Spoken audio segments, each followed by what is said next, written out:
gonna do the thing about the thing, the dyspraxia.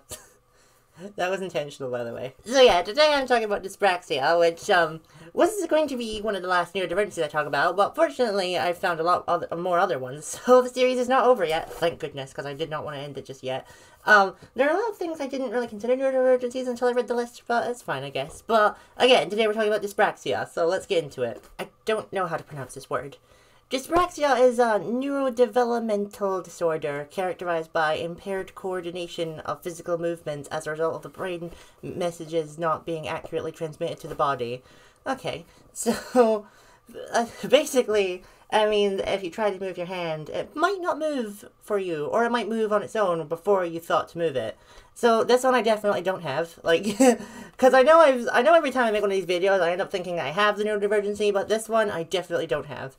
I would say thank God, but then that makes out that people with dyspraxia aren't normal, which definitely is not the case at all. So don't worry, that's not what I'm saying at all. I mean, this one makes sense. Many people with dyspraxia have trouble tying shoes. I mean, that's like, you know, okay, you're gonna, like, this is embarrassing, but I couldn't tie shoes until I was, like, 18.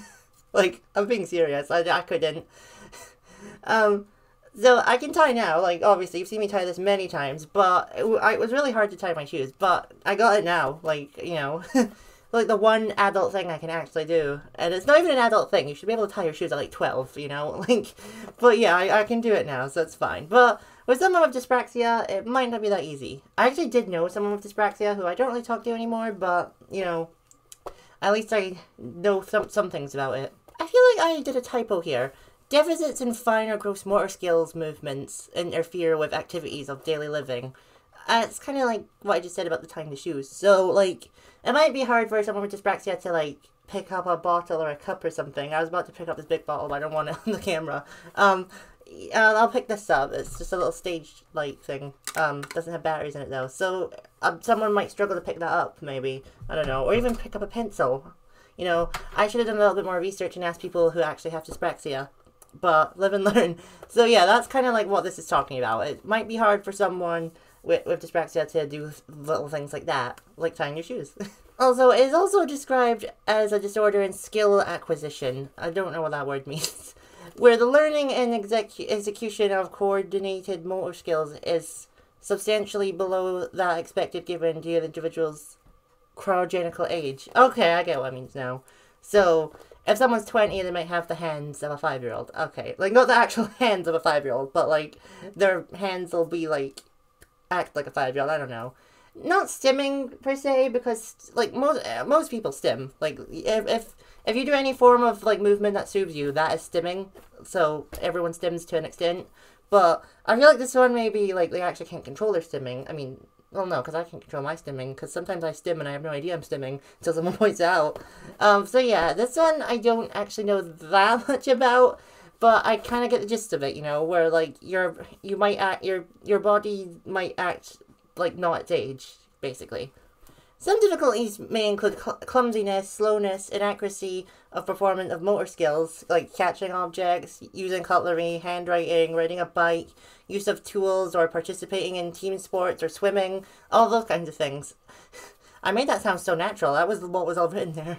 Wow. But yeah, that's kind of like what I've been saying. I feel like I keep repeating myself, but, you know, that's what I do, so leave me alone.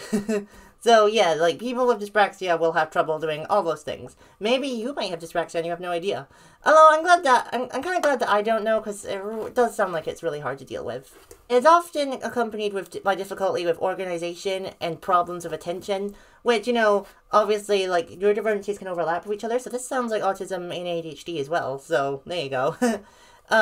Also, with a working memory and time management, obviously, that's also comes with being neurodivergent, unfortunately. Okay, my last point for the video. The condition is lifelong, and its onset is in early childhood. Basically, that means you'll start to notice it in early childhood.